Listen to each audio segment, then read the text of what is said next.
Magandang araw po mga ka-recap and welcome back po sa ating channel. Ngayon po ay ating ipagpapatuloy ang kwento ni Logan McLean. Nagsimula na nga si Logan sa pag-recruit sa mga bagong sundalo para sa kanilang pamilya. Ang mga lalaking sumali ay nasa edad na hindi hihigit sa 20 taon. Sila rin ang mga nakapasa sa unang pagsubok na isinagawa ng ilang administrador. Tinanong ni Dwayne si Logan kung kailangan daw ba talaga nila na mag-recruit ng ganito kadaming sundalo. Sa nakasanayan daw nila, kailangan lang nilang kumuha ng 10 beses sa bilang ng mga kabalyero. Sinabi naman ni Logan na siya na ang bahala dito. Sa isip niya, kahit ano pa ang sabihin ng iba, ang pagpapalawak ng kanilang puwersa ay kinakailangan. Siya mismo ang pipili sa kanila, kahit na magkaroon pa ng kaunting problema ay tatanggapin niya ito. Ang kapangyarihan ng teritoryo ay sinisimbolo ng hukbo ng mga kabalyero, habang ang sumusuporta naman sa kanila ay ang mga magagaling na puwersa ng mga sundalo. Tinatawag silang mga regular na sundalo o mga nagsasanay bilang susunod na mga kabalyero. Halos lahat na barony ay sinusubukan ang mga kakayahan ng kalalakihan kapag umaabot na ang mga ito sa tamang edad. At ang mga nakakapasa ay siyang tinatanggap at sinasanay bilang mga sundalo na kung saan ang kanilang pisikal na kakayahan ay mas angat kaysa normal na mga lalaki. Ang mga lalaking may talento ay sumasailalim sa napakahirap na mga pagsasanay para masubukan ang limitasyon ng kakayahan nila bilang tao.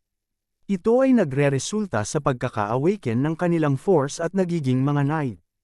Pero ang imperyo na kalaban nila ay nagkaroon ng bagong teorya at sumubok ng kakaibang paraan. Ang pisikal na kapabilidad at ang pag-awaken ng force ay magkaibang bagay. Ang importante daw ay ang senses. At dahil sa teoryang ito, nakapagpalabas ang imperyo ng napakalaking hukbo na 50,000 mga kabalyero sa digmaan. Winasak nito ang mga karatig na bansa pero ito ay mangyayari pa sa susunod na 9 na taon. Tinipon nila ang lahat ng mga sundalo at pinili muli ang magiging bahagi ng Knight Trainee Unit. Sana daw ay kaya niya din na matipon ang lahat ng mga lalaki na nasa edad 20 taon pero kapag gagawin niya ito ay wala nang matitirang trabahador sa pagbuo niya ng village. Bigla naman sumigaw ang isang administrador sa mga bagong recruit. Pinapatahimik niya ang mga ito dahil nandyan daw sa kanilang harapan si Young Master Logan. Tinanong siya ni Logan kung paano daw nila pinili ang mga sundalong ito. Ayon sa administrador ay pinatakbo lang nila ang mga ito at pinili depende sa pagkakasunod ng unang natapos. Sa isip ni Logan ay ito pala ang dahilan bakit tila hindi tumataas ang bilang ng kanilang kabalyero. Inutos niya na piliin ang kung sino ang may magandang paningin at pandinig. Isama ni din ang may mabilis na reaction time. Tila nalito ang administrador sa pinapagawa ni Logan. Ito daw ba ang pagsubok? Sinimulan na nila ang unang pagsubok. Magsisimula sa malayo ang mga lalaki at titigil lamang sila kapag nakikita na nila kung ano ang litrato na iginuhit ni Dwayne. Sinabi ng iba na masyadong kakaiba ang drawing. Ang isa naman ay pinuri na lang si Logan na gwapo daw siya. Biglang inutos ni Logan na tanggalin ang lalaking pumuri sa kanya. Hindi daw nila kailangan ng mga sip-sip. May isang lalaki naman na sumubok sumagot. Ayon sa kanya, nakikita daw niya ang palong nito kaya isa daw itong tandang na manok. Namangha naman si Logan. Kahit sa malayong distansya ay nakita pa rin daw niya ito. Sumunod ang pangalawang pagsubok. Sisiga si Dwayne ng mga salita. Unti-unting lalapit ang mga kalalakihan at titigil sila kapag narinig na nila ang sinisigaw ni Dwayne. Ang iba naman ay hindi maintindihan ang sinisigaw ni Dwayne. Ang iba naman ay nagrereklamo dahil pa iba-iba daw ang tunog ng boses ni Dwayne. Pero bigla naman na may nakarinig ng sinisigaw ni Dwayne at sinabi na Sparrow ang sagot. Narinig din daw ng lalaki na minura ni Dwayne si Logan, parte din daw ba ito ng pagsubok? Nabigla si Dwayne at hindi alam ang gagawin. Paano daw narinig ng lalaking iyon ang kanyang sinabi? Sinabi ni Logan na piliin daw nila ang lalaking iyon. At silang dalawa naman daw ni Dwayne ay may pag-uusapan lang. Natapos ang buong araw at nakapili na si Logan ng mga nakapasa. Hindi siya makapaniwala na 250 ang bilang ng mga nakapasa at matataas pa ang mga marka nila. Pero napansin niya na masyadong maliliit ang mga batang ito at siguro ang dahilan ay lumaki ang mga bata na malnorsa. Mukhang mahihirapan siyang gawing katulad ni Victor ang mga batang ito pero kaya nilang pakainin at sanayin ang mga ito hanggang sa maging matibay ang mga katawan nila. Naalala din ni Logan na kailangan niyang bisitahin at kumustahin si Victor. Sa training grounds naman ng mga McClane ay nandoon si Victor, patuloy at araw-araw na nagsasanay ng kanyang swordmanship. Makikita sa mga mata ni Victor ang dedikasyon na gumaling at maging isang kabalyero balang araw. Kahit ang ibang mga sundalo ay napapahanga sa sipag na pinapakita niya. Pero napansin din nila na ang kanyang swordmanship ay masyadong agresibo. Naaalala ni Victor ang binili ni Logan sa kanya. Kapag naperpekto niyang mamaster ang Thousand Sword Technique ay maaari siyang maging isang kabalyero.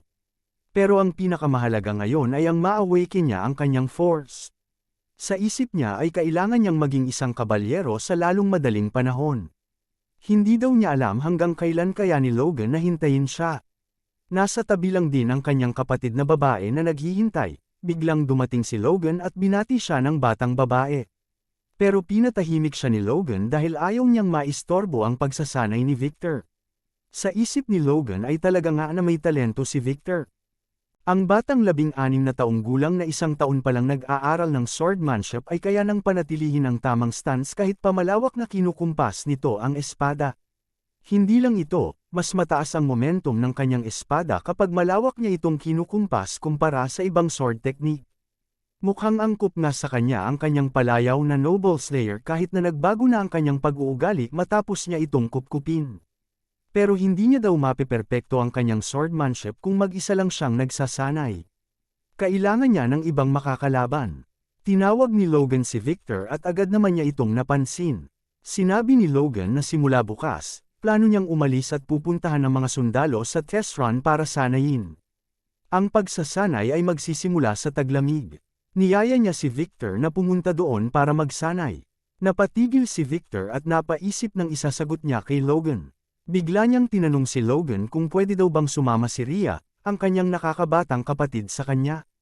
Tinanong siya ni Logan kung gusto daw ba niyang magdala ng babae sa kampo ng mga sundalo na puro mga lalaki. Sa tingin daw ba niya ay magandang ideya ito para sa kanyang kapatid. Pero iginiit pa rin ni Victor na gusto niyang isama ang kanyang kapatid. Walang magawa si Logan sa katigasan ng ulo ni Victor. Pinayagan niyang isama ni Victor ang kanyang kapatid. Nagpasalamat naman kaagad si Victor pero binalaan siya ni Logan. Tandaan daw niya na kapag may problemang nangyari sa kapatid niya ay kailangan niyang akuin ang responsibilidad dito. Pumayag naman si Victor na may maaliwalas na reaksyon sa kanyang mukha. Siya daw ang bahala sa kanyang kapatid. Tinanong siya ni Logan kung ganoon na lang ba kahalaga ang kanyang kapatid sa kanya. Sinabi ni Victor na siya na lang ang kanyang natitirang pamilya. Ito lang ba ang dahilan? Dagdag na tanong ni Logan. Ayon kay Victor, namatay daw ang kanilang mga magulang dahil sa kanya. Wala daw mga magulang si Rhea dahil sa kanya. Kaya kailangan niyang protektahan si Rhea, ang kanyang natitirang pamilya. Kung ganoon daw ay ipagpatuloy lang ni Victor na pagbutihin ang kanyang ginagawa. Makalipas ang ilang araw, sa kastilyo ng Tesron, pinamumunuan ni Kaiselan ang pagsasanay sa mga bagong recruit. Kung sino ang mahuhuli sa pagtakbo ay tatakbong muli ng 2 beses. Nabigla ang ibang mga lalaki sa sinabi ni Kaiselan. Sumigaw si Kaiselan at tinanong sila kung nandito daw ba sila para maglaro. Simulan na daw nila ang pagtakbo. Kumari pa sa takbo ang mga bagong recruit. Pinuri naman ni Logan sa Kaiselan. Mabuti daw talaga at may mga tao siyang may malawak ang karanasan. Tamang-tama daw ang posisyon na ito para kay Kaiselan. Nahihiya naman si Kaiselan at sinabi na dahil sa tinuturing daw siyang kabalyero ni Logan kaya napagdesisyonan niyang pumirma ulit ng bagong kontrata. Tama nga daw si Logan, mukhang bagay nga ang trabaho na ito sa kanya. Pero nagulat din si Kaiselan nang inalok din ni Logan ng bagong kontrata ang mga ibang mersenaryo. Ayon kay Logan ay ayaw niyang lumaganap ang impormasyon tungkol sa kanyang crossbow. Tinanong siya ni Kaiselan kung wala naman daw siyang balak na magsimula ng digmaan, hindi ba? Ngumiti lang si Logan at sinabi na hindi siya isang taong mahilig sa digmaan. Pero sa isip niya, sadyang hindi lang talaga maiiwasan minsan ang digmaan. Habang nag-uusap ay narinig nilang may sumigaw. Tinatawag nilang halimaw ang isang bata. Ito ay walang iba kung hindi si Victor. Hindi makapaniwala ang mga kasamahan nito. Ayon sa isang bata ay isa daw siyang alipin. Alipin ng kanilang young master. Hindi makapaniwala ang isang bata sa naririnig. Kung kaya daw ng isang alipin ay kakayanin niya din, hindi daw siya magpapatalo. Mabilis din siyang kumari pa ng takbo. Pakiramdam naman ng isang bata ay masusuka na siya. Iba daw talaga ang epekto ni Victor, tama nga ang sinabi ni Logan. Ayon kay Logan ay hindi siya umaasa na masasabayan nila ang pisikal na lakas ni Victor kaagad, pero ang kagustuhan nilang hindi sumuko, ang pakiramdam na ito ay sapat na.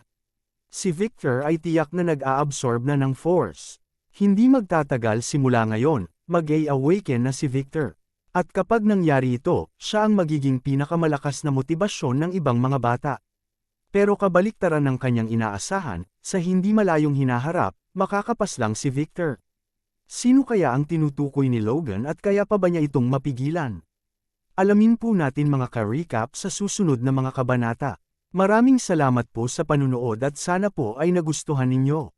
Please like our videos po and also subscribe to our channel. See you soon. Bye!